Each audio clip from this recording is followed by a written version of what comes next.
let's have a look at some indie fantasy coming our way in March of 2024.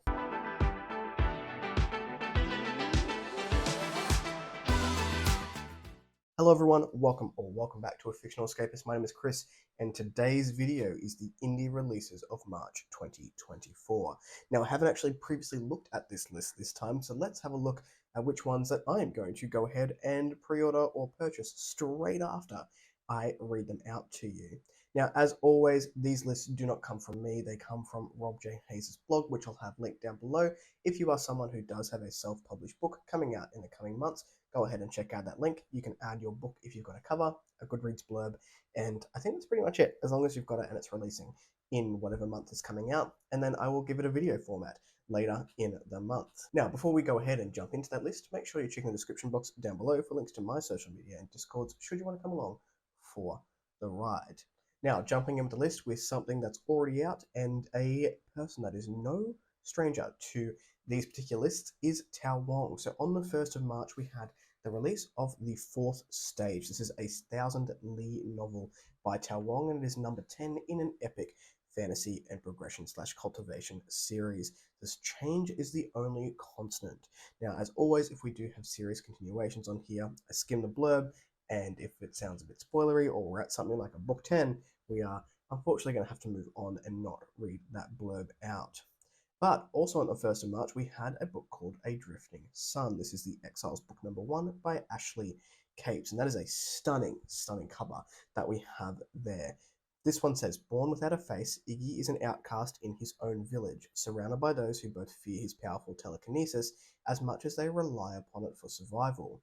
But Iggy's gift often feels closer to a curse, and after a tragic accident, he disappears on the day of his exile.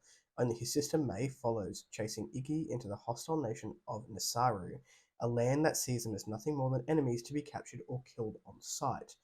2 other quests are afoot in the land of Nasaru, with each seeker fated to cross paths with both May and Iggy.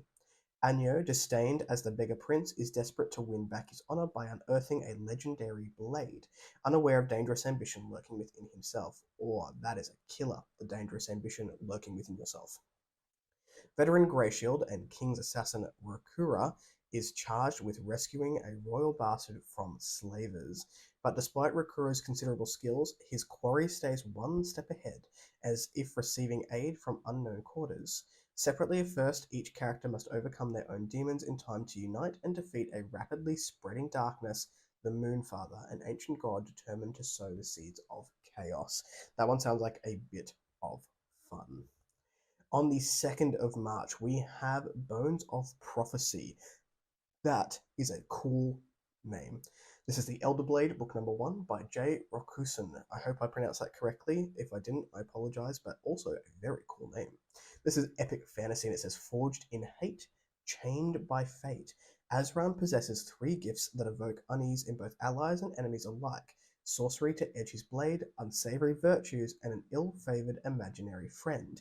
Yet, even Azran isn't knowing in carrying the 4th, the Elder Blade, Glacier forged with a will of its own. After fulfilling his master's latest orders, Azran awakes inside a mausoleum with both his memories and sorcery gone. Clasped in the hands of a corpse is a centuries-old letter addressed to him. If Azran is to reclaim what is lost, he must follow the path of puzzles. This is sounding pretty cool. With each step, a plot unfurls that stretches further beyond Azran's own troubles, reigniting divine rivalries. Oh man, this sounds fun. A goddess reaches from beyond the grave, a chained god stirs. To make matters worse, Azran's fabricated friend sets out on his own, guided by a sinister hand. Unburdened by the remembrance of his former life, Azran has the chance to earn back his humanity. If only he could stifle his simmering rage. And like his anger, so too the secrets of his past refuse to stay buried, giving Azran a glimpse of the man he used to be. What will happen to this earth if he ever regains his memories? That sounds like a lot of fun, and maybe one that I want to go ahead and check out. On the 4th of March, we have Wizard's Debt by Niranjan K, another person who is very familiar to these lists, and this is a sci fantasy entry. When saddled with the guardianship of Ellis, Jeff is prepared for his life to change. It can't get much worse after all. He's a wizard, despised like all of his kind. Life had already caused him to seclude himself away from humanity, For centuries, with only Derek, his shifter boyfriend, for company. Even with the help, Derek is no better at taking care of children than he is. Add in Paris, Ellis's aunt, who wants his custody to herself. Change is going to be rough. Topped with the mystery behind the death of Ellis's parents and the dangerous assailants who have been stalking and attempting to kidnap Ellis, Jeff finds nothing in his life is what he had expected. With this relentless mystery group making child rearing harder than it already was, Jeff and Derek must find a way to keep them all safe or die trying. Death might just be their end as secrets about the murder of Ellis's parents are revealed. Jeff has grossly underestimated his enemies, and it may already be too late. Also on the 4th of March, we had a Spectre Wraps on My Windowpane, a very cool title there. PI Book 7 by Douglas Lumsden, and it looks like it is an entry to an urban fantasy series. This is quite a simple cover, but it is intriguing, but it is Book 7, so we are going to have to move on. On the 5th of March, we have another Phil Tucker entry. Phil Tucker must be churning out books like no one else at this point of the year, because I think there's been one on each list, January, February, March. I'm pretty sure there was one in January. I know Last Rock was on February's one. But this is Gods of the Game Book 2 by Phil Tucker, and it is another sci-fantasy progression / cultivation series, and another cool cover. Phil Tucker, whoever the artist is here, knows what they're doing with these covers. They are eye-catching as heck. But it's a book 2, so we need to move on. On the 15th of March, we have got the Song of Thyssia, the Thyssian Archipelago, book number 1 by S.J. Styles, and this is epic fantasy, romance, and historical fantasy. The Thyssian Archipelago rose from the deep as 6 treacherous islands that were forged from stone and sand with kings and conquerors alike. Long ago, the gods gave each kingdom a relic to protect. In return, their people would remain safe from the servants of the void. Years bled into centuries, and their respect rotted into complacency. Thissa, the mother island, sheltered 3 kingdoms on its soil as it reached across the sea. In the east, Trejan's forest neatly encircled the verdant meadows, while new trees crept closer each spring. Cerulean river lands carved through the island under the watchful eyes of the house Sepsia. I pronounced that incorrectly. And everyone drank from its meandering depths. All of this was overshadowed by a solitary broken mountain. The people's separation from the gods fractured its stony face into a chasm, a wound that released any magic the mountain held within its stone. Their relic was ruined by abomination in the wake of Hadrian's touch. Hadrian, an alchemist who relished in the hope of immortality.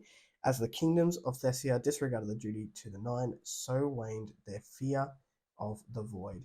That was wordy, that particular blurb, but it sounds like it could be fun if you're into romantic fantasy. On the 15th of March, we have the Ballad of Sprikit the Bard. Sprikit, I've definitely pronounced that incorrectly. And it says, in brackets, and company by Sean O'Boyle. This is sword and sorcery and cozy fantasy. I think the cover is just delightful, and it looks like the epitome of cozy fantasy. This one says, the Freelands, a far-off fantastical world full of noble warriors, gallant heroes, and gentle souls. Sprikit the Bard is precisely none of these things. However, he's not without his own unique qualities. He enjoys the simple things in life, song, merriment, and mostly victimless swindles. Mostly was in brackets there. But this little bard carries a secret. He has a mission to do, a promise to keep, as an elite force seeks to intercept him. The journey ahead is long and dangerous with hurdles aplenty, monstrous creatures, dastardly villains, laborious hikes, and most of all, Sprikit himself. But he's not without allies, reluctant and disdainful as they are. Help is help at the end of the day, and by the note does he need it. The clock is ticking, the cavalry is coming, and Sprikit the Bard doesn't know his ass from his elbow. Bards love to tell tales of adventures, but will Sprikit last long enough to recount his own? That sounds rather delightful. On the 19th of March, we have Calling the Blood. This is Ghosts of Valhalla, Book 2 by Amy Cecil, and this is an urban fantasy. There's no escape from death when you're a Valkyrie. I think we had the first one of these not too long ago, maybe last year, but it is Book 2, so we do need to move on from there. On the 19th of March, we have The Alchemists Forge. The Alchemists are Book 4 by Scott Marlowe, and I love this cover. I love the pop of color. This is epic fantasy, sword and sorcery, and it is a Book 4. So please look at this beautiful cover, but we will need to move on from there. On the 21st of March, we have Pirced by Silver. This is Paranormal Misadventures, book number 2 by Ansa and Tosi. Again, I hope I pronounced that correctly, and I apologize if I didn't. This is urban fantasy / cozy fantasy. It says where the boundaries blur between the living and the dead, the line between hero and monster is thin. But it is a book 2. On the 21st of March, we have Oublie, a timelessness novel by Susanna Imaginario.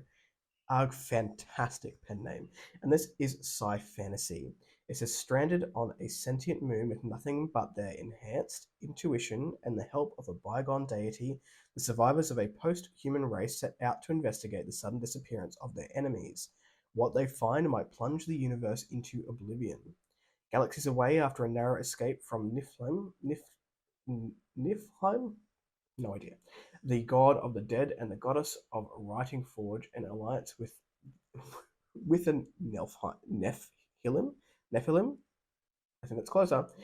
To uncover the fate of all but forgotten goddess of memory when they receive a distress call from the god of reckoning. This is sounding very interesting. Oublie takes on a weird journey of self-discovery and deception, where memory and truth are at odds with each other, and the fate of both gods and mortals hangs in the thin balance between trust and faith. I'm very interested in that book. Talking about being interested in a book, on the 22nd of March, we have an entry called The Hallows by H.L. Tinsley, and I'm very, very interested in this blend. This is urban fantasy. The Hallow Serum was once sacred to the Alud Bloods, used to gain access to their lost ancestral powers. Now it is regulated and administered by the powerful Providence Company.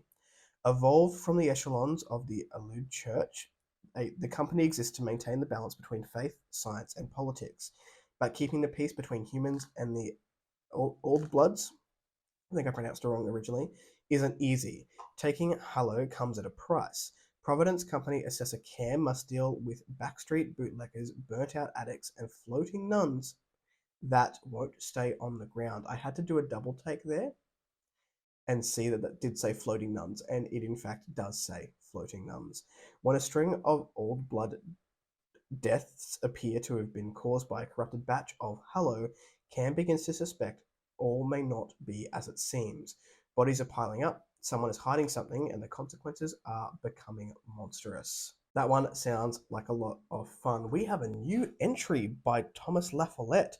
So, Thomas La Follette is the author of Luke, Someone, and Vampires something that has like 10 books in it. I will find the name and I'll put it on the screen here, but the name definitely rings a bell. We have a book number 1 by this author called A Shot for Death. This is Red City Reaper. Love the name, love the series name, by C. Thomas La Follette. This is urban fantasy, and I actually really like the cover for this one as well. Am I about to become a C. Thomas La Follette fan? I don't know. If you try to assassinate the Grim Reaper, don't miss.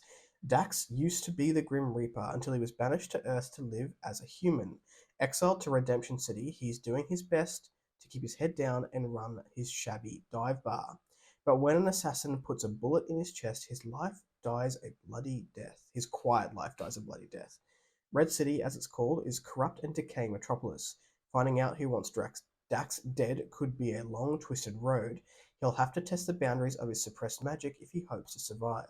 But if he presses his power too hard, the death gods who allied against him will do more than just exile him to the earth. They'll obliterate him from existence. That sounds like a lot of fun. A lot of things are working for me on that cover and that blurb, so maybe I'll give it a go. On the 30th of March, we have one that I've already had the pleasure of reading and loved. This is The Blood Curse by Jessica A. McMinn. This is the Gardens of War and Wasteland book number 2, and let me tell you, it was fantastic. It is a book 2, so I can't go too much into it, but like I said, I have read it, had a fantastic time with it. It does a lot with building up world, magic, and intrigue through the eyes of the characters. Very much a character-based story, but you do get so much more than you got in book 1 in this, in my opinion, and it just was a fantastic series continuation. Those were all the books we had on the list that I've read through today. So, what was your favorite? What are you looking forward to in the month of March? Let me know in the comments down below. If you like the content, give it one of those, and if you want to see more of it, click subscribe at your will, and I will catch you in the next video. Ciao.